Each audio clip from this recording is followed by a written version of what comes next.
नमस्कार दोस्तों, सृष्टि क्लासेस के ऑनलाइन प्लेटफॉर्म पे आपका स्वागत है। जैसा कि आपको पता है, हमारी राजस्थान पॉलिटी से संबंधित एक सीरीज चल रही है जिसके अंदर हमने राज्य की कार्यपालिका से संबंधित जो भी टॉपिक थे वो कंप्लीट किए हैं। और आज की जो हमारी क्लास है वो आपको स्लाइड में दिख रही है पीछे कि राज्य विधानमंडल पे आज की हमारी क्लास जो है रहने वाली है। तो इससे पहले हमने कौन कौन से टॉपिक कंप्लीट किए हैं, तो राज्य की कार्यपालिका, और कार्यपालिका के अंदर हमने मुख्यमंत्री या उससे पहले राज्यपाल और मंत्री परिषद, महाधिवक्ता, ये सब टॉपिक हमने कंप्लीट कर लिए हैं। और आज की क्लास में हम पढ़ेंगे राज्य विधान मंडल। तो राज्य विधान मंडल या हम इसे बोल सकते हैं विधायिका या व्यवस्थापिका, ठीक है। तो इसी से संबंधित आइए अब चर्चा करते हैं हम राज्य विधान मंडल। तो राज्य विधान मंडल संविधान के कौन से भाग में, तो भाग 6, क्योंकि भाग 6 में हम राज्य सरकार पढ़ते हैं।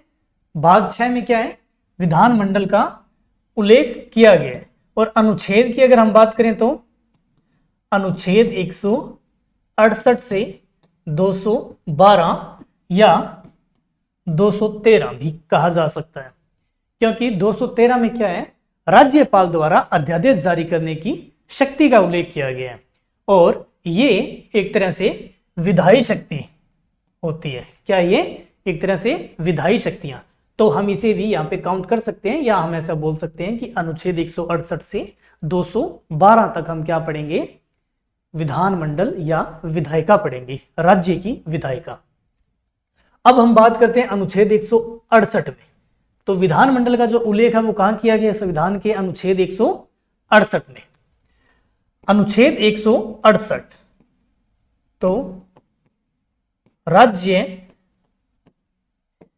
विधान मंडल का गठन, राज्य विधानमंडल का गठन।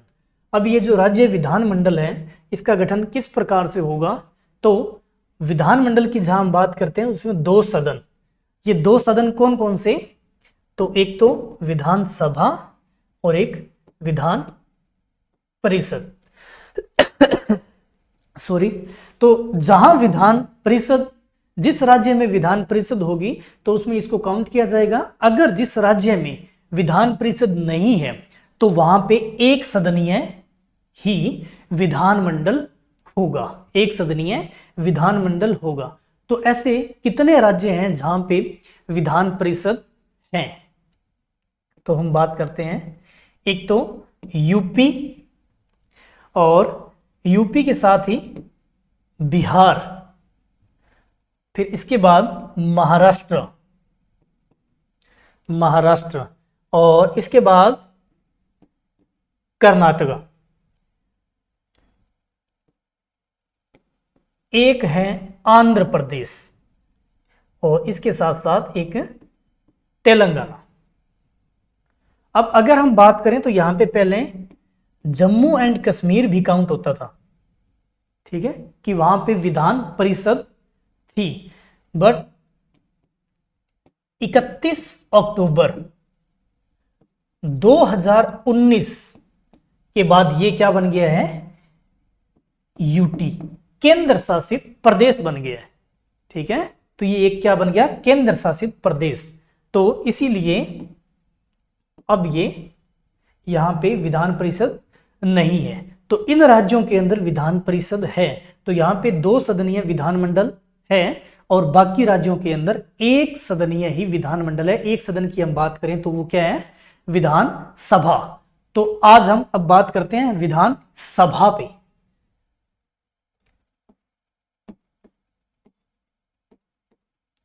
विधान सभा, तो विधानसभा की हम बात करें तो ये अनुच्छेद 170 में, क्या, क्योंकि अनुच्छेद 168 में क्या लिखा हुआ है, राज्य के लिए एक विधानमंडल, और विधानमंडल में जो फिर 169 की अगर हम बात करें तो इसमें क्या लिखा हुआ है, विधान परिषद। तो विधान परिषद ये उच्च सदन और इसे हम बोल सकते हैं ये क्या है, निम्न सदन या लोकप्रिय सदन। तो ये जो होता है ये क्या है, विधानसभा को हम क्या कहते हैं, निम्न सदन, निम्न सदन या लोकप्रिय सदन भी इसे कहते हैं। तो विधानसभा अनुच्छेद 170 में इसका उल्लेख किया गया है। हम बात करते हैं इसकी सदस्य संख्या की। सदस्य संख्या, तो विधानसभा की सदस्य संख्या की अगर हम बात करें तो हमें पता होना चाहिए कि न्यूनतम सदस्य संख्या कितनी होनी चाहिए विधानसभा की और अधिकतम। और हम राजस्थान से संबंधित जो राज्य की पॉलिटी या राज व्यवस्था की हम बात कर रहे हैं तो राजस्थान की भी हमें पता होना चाहिए। तो अब यहां पे हम बात करते हैं न्यूनतम सदस्य संख्या। न्यूनतम सदस्य संख्या कितनी होनी चाहिए इनकी, 60, और अधिकतम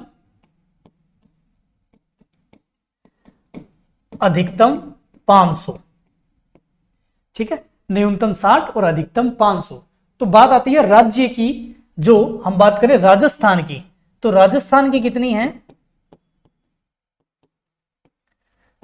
राजस्थान की जो विधानसभा की सीटें हैं वो कितनी हैं, 200 सीटें हैं।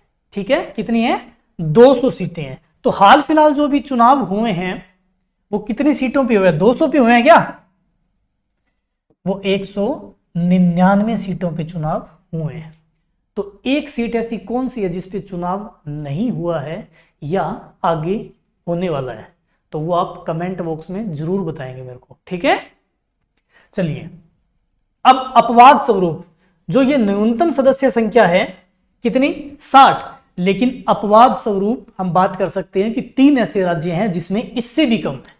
3 राज्य ऐसे हैं जिसमें इससे भी कम है। तो वो 3 राज्य कौन से हैं, तो सिक्किम, गोवा और मिजोरम। सिक्किम की कितनी है, 32, गोवा की 40 और मिजोरम भी 40 सदस्य संख्या है।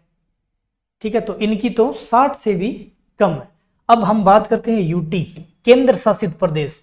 तो 2 ऐसे केंद्र शासित प्रदेश हैं जहां पे विधानसभा है, 2 ऐसे केंद्र शासित प्रदेश हैं जहां पे विधानसभा है। तो 2 कौन कौन से हैं, तो एक तो है दिल्ली और एक पुडुचेरी। तो पुडुचेरी की जो है वो है सदस्य संख्या 30 और दिल्ली की 70। ठीक है, तो सदस्य संख्या इस प्रकार से है, आप थोड़ा सा ये भी ध्यान में रखें। अब हम बात करते हैं इन सीटों की कि किस प्रकार से ये जो राजस्थान की जो सीटें हैं, क्या शुरुआत में भी 200 ही थी क्या, जो हमने यहां पे लिखा है कि राजस्थान की सदस्य संख्या है वो कितनी है, 200। तो ये जो 200 संख्या है, ये जो पहला जो आम चुनाव हुआ था, प्रथम आम चुनाव कब हुआ था, ये 1952 में। तो क्या ये 1952 में भी इतनी थी क्या इनकी सदस्य संख्या, तो ये सदस्य संख्या इतनी नहीं थी। तो इस समय जो राजस्थान की सदस्य संख्या थी वो कितनी थी, 160। कितनी थी, 160। फिर जो दूसरा चुनाव हुआ,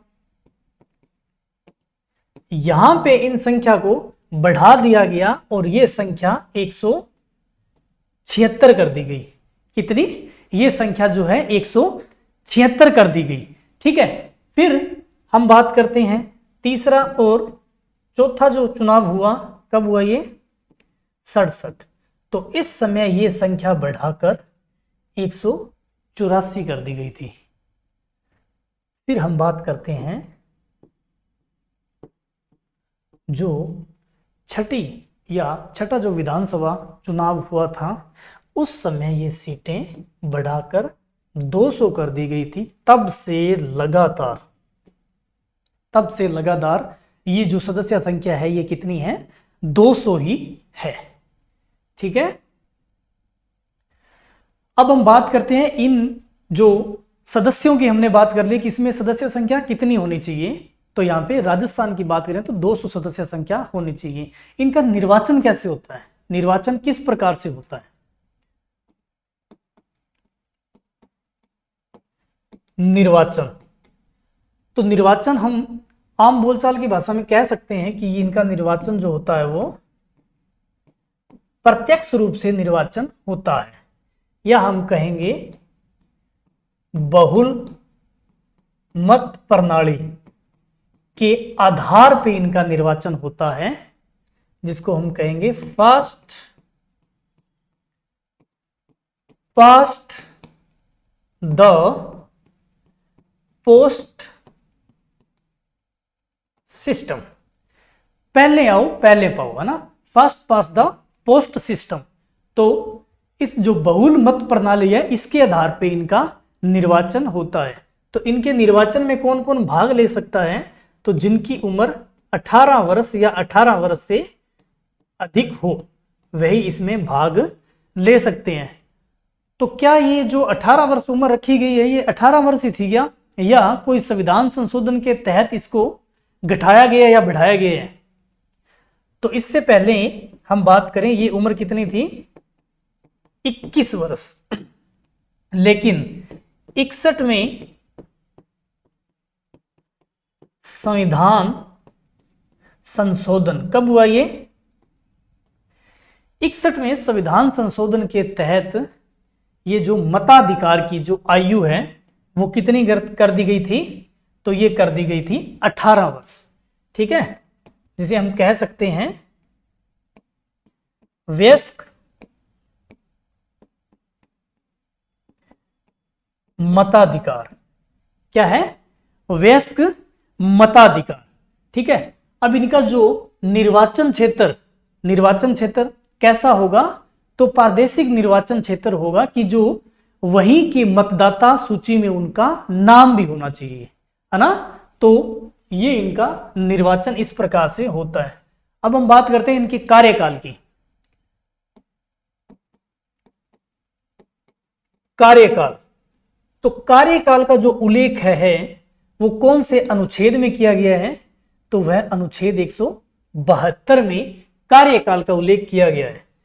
तो जो राज्य विधानसभा के सदस्य होते हैं उनका कार्यकाल कितना होता है? तो सामान्यतः हम कह सकते हैं कि कार्यकाल इनका 5 वर्ष का होता है। कितना? सामान्यतः 5 वर्ष का इनका कार्यकाल होता है। लेकिन एक बार हम बात करें 42वें संविधान संशोधन, 42 में संविधान संशोधन के तहत इनकी कार्यकाल को 6 वर्ष कर दिया गया था।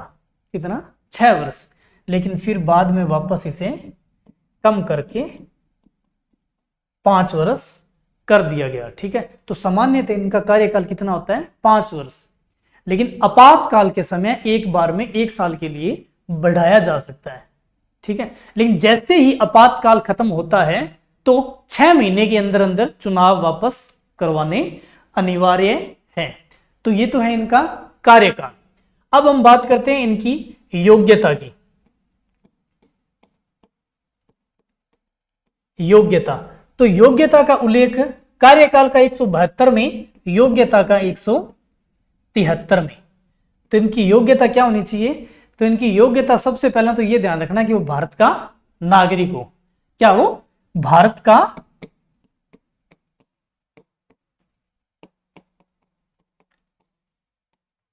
का नागरिक हो। ठीक है भी। उसके बाद तो विधानसभा के जो सदस्य चुने जाते हैं उनकी जो न्यूनतम आयु सीमा रखी गई है, न्यूनतम कितनी होनी चाहिए? 25 वर्ष। न्यूनतम आयु सीमा 25 वर्ष उनकी होनी चाहिए।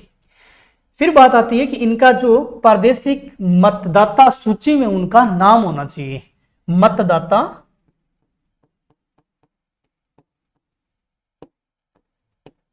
मतदाता सूची में नाम। तो इस प्रकार से ये तो इनकी योग्यता है। अब योग्यता के साथ साथ हम देख लेते हैं कि इनकी अयोग्यता क्या है।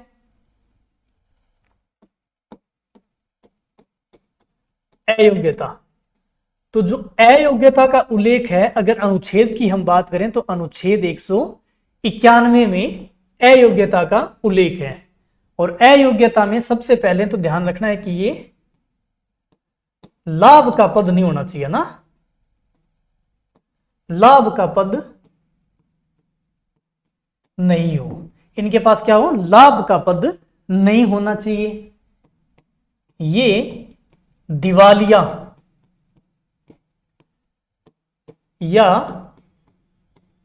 पागल नहीं हो, भ्रष्ट आचरण में इनका नाम नहीं आया हो, या चुनावी ब्यौरा देने में असफल ना रहे हो, या हम बात कर सकते हैं कि कोई भी अपराध में संलिप्त ना हो। अगर इन्होंने अपराध किया था और 2 साल की सजा इनको दी गई थी या इससे अधिक की सजा भुगत चुके हो ये, तो वो क्या है, अयोग्य माने जाएंगे, या इन्होंने स्वेच्छा से भारत की नागरिकता छोड़ दी हो। ठीक है, तो हम इसमें क्या क्या लिखेंगे, लाभ का पद पे नहीं हो और दिवालिया घोषित नहीं हो, भ्रष्ट आचरण, भ्रष्ट आचरण में नाम ना हो, और हम कह सकते हैं किसी भी अपराध के दोषी के रूप में 2 वर्ष की सजा, 2 वर्ष या इससे अधिक की सजा ना हुई हो,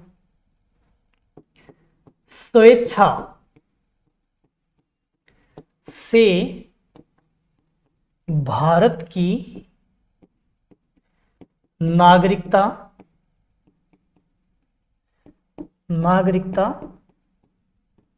त्याग दी हो, है ना। तो ये सब क्या है, अयोग्यता है। और तो और इन अयोग्यता का जो निर्धारण है वो राज्यपाल द्वारा किया जाता है, और राज्यपाल द्वारा इन अयोग्यता का निर्धारण किया जाता है तो किसकी सहायता से, तो वो किया जाता है केंद्रीय निर्वाचन आयोग की सहायता सॉरी, राज्यपाल केंद्रीय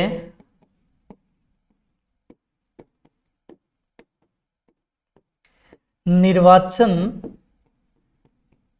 आयोग की सहायता से ही इन अयोग्यता का निर्धारण करता है, इन अयोग्यता का निर्धारण करता है। और ये जो बात है ये कौन से अनुच्छेद में लिखी गई है, तो अयोग्यता 191 में, और जो अयोग्यता का निर्धारण राज्यपाल जब करता है केंद्रीय सूचना आयोग की सहायता से, तो ये 192 में इसका उल्लेख किया गया है।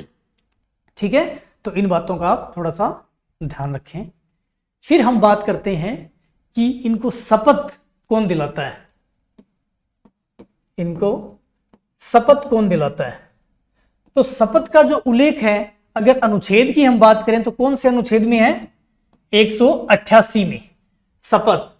तो इनको जो शपथ है वो राज्यपाल द्वारा दिलाई जाती है, या राज्यपाल द्वारा नामित व्यक्ति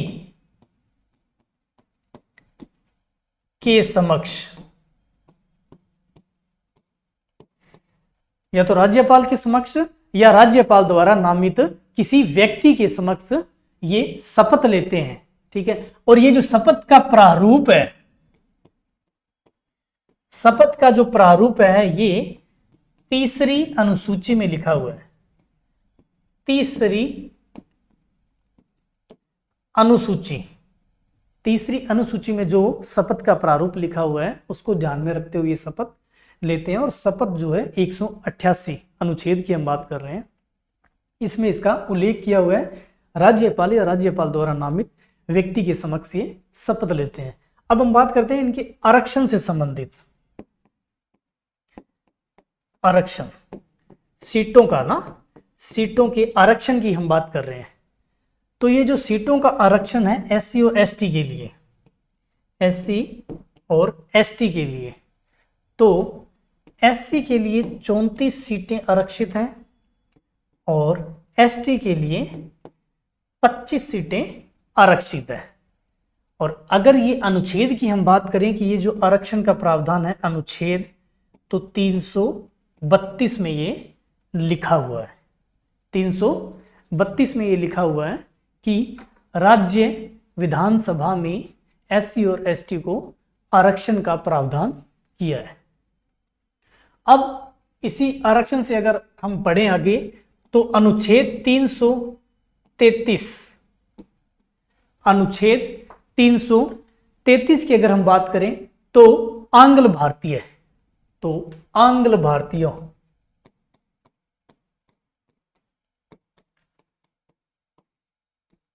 भारतीयों के लिए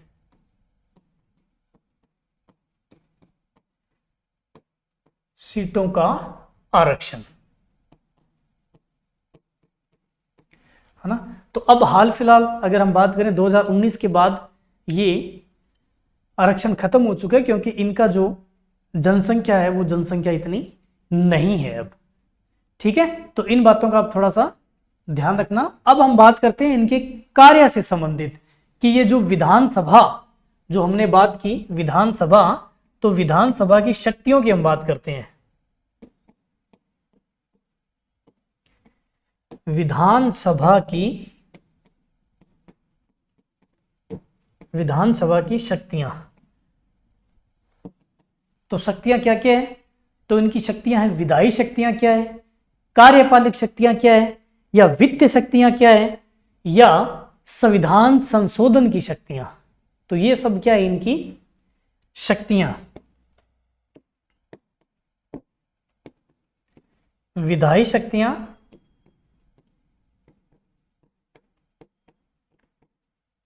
कार्यपालिक शक्तियां,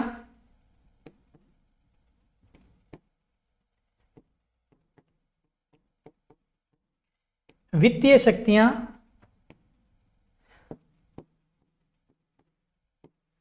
संविधान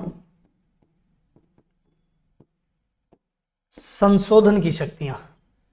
तो अब इन शक्तियों के अंदर हम क्या पढ़ते हैं, तो विधायी शक्तियों की अगर हम बात करें तो विधायी शक्तियां की धन विधेयक सबसे पहले कहां प्रस्तुत किया जाता है, तो धन विधेयक कौन से सदन में प्रस्तुत किया जाता है, तो वह विधानसभा में प्रस्तुत किया जाता है, ठीक है। विधानसभा में क्यों किया जाता है, क्योंकि विधानसभा के सदस्य हैं जो प्रत्यक्ष रूप से निर्वाचित होकर आते हैं और विधानसभा में ही धन विधेयक को प्रस्तुत किया जाता है। अगर हम बात करें विधान परिषद की, तो विधान परिषद के पास धन विधेयक से संबंधित सिर्फ और सिर्फ 14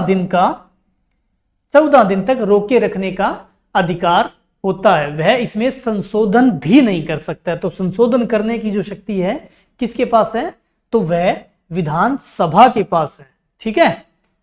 कार्यपालिक शक्तियों की अगर हम बात करें तो कार्यपालिक शक्तियों की हम बात करते हैं तो काउंसिल ऑफ मिनिस्टर, है ना, जो मंत्री परिषद है वो सामूहिक रूप से किसके प्रति उत्तरदायी होती है, तो वो विधानसभा के प्रति उत्तरदायी होती है।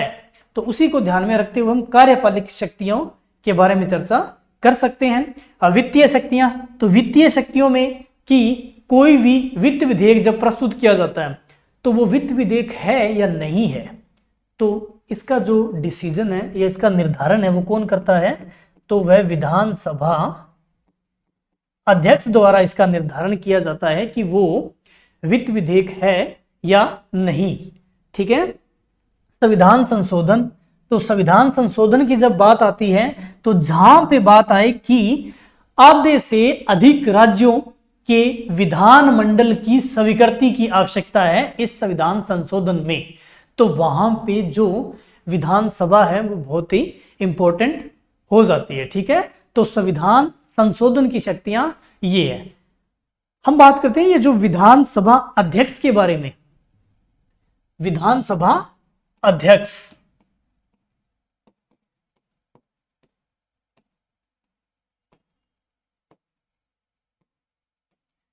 विधानसभा अध्यक्ष या अध्यक्ष के साथ साथ उपाध्यक्ष, उपाध्यक्ष। अगर अनुच्छेद की बात करें तो कौन से अनुच्छेद में इनका उल्लेख है, तो 178 में कि विधानसभा में एक अध्यक्ष होगा और एक उपाध्यक्ष होगा। ठीक है, तो इनका जो चुनाव भी हम कहें तो ये उन्हीं सदस्यों में से इनका चुनाव किया जाता है जो इनके सदस्य हैं विधानसभा के। सामान्यतः ये जो उपाध्यक्ष होते हैं ये विपक्ष से होते हैं। कहां से? विपक्ष से होते हैं। ठीक है, तो इनका काम क्या है? तो सदन के अंदर सदन की गरिमा को बनाए रखने का काम है और बैठक की अध्यक्षता करने का काम इन्हीं का ही है। या कोई वित्त विधेयक है या नहीं तो इसका निर्धारण कौन करता है? तो वह विधानसभा अध्यक्ष द्वारा ही किया जाता है। ठीक है, और तो और जो निर्णायक मत होता है, निर्णायक मत दे सकते हैं ये। ठीक है, तो अगर विधानसभा के अध्यक्ष अगर अनुपस्थित हैं तो वहां पे उपाध्यक्ष के द्वारा अध्यक्ष की विधानसभा की बैठक की अध्यक्षता की जाएगी। अगर उपाध्यक्ष या अध्यक्ष दोनों ही अनुपस्थित हैं तो उन्हीं सदस्यों में से अस्थायी रूप से किसी को अध्यक्ष चुन लिया जाएगा और उसके द्वारा फिर उस बैठक की अध्यक्षता की जाएगी। ये त्यागपत्र की अगर हम बात करें, त्यागपत्र, तो त्यागपत्र में ये अदला बदली कर लेते हैं। ठीक है, मतलब कि अध्यक्ष उपाध्यक्ष को त्यागपत्र देता है और उपाध्यक्ष अध्यक्ष को अपना त्यागपत्र देते हैं। तो ये तो थी हमारी आज की क्लास विधानसभा से संबंधित, और नेक्स्ट क्लास में हम चर्चा करेंगे विधान परिषद पे। तो बताइए ये आपको क्लास कैसी लगी, और अभी तक अगर आपने सृष्टि क्लासेस का YouTube चैनल सब्सक्राइब नहीं किया तो चैनल को सब्सक्राइब कीजिए, लाइक कीजिए और कमेंट करके बताइए क्लास कैसी लगी। धन्यवाद।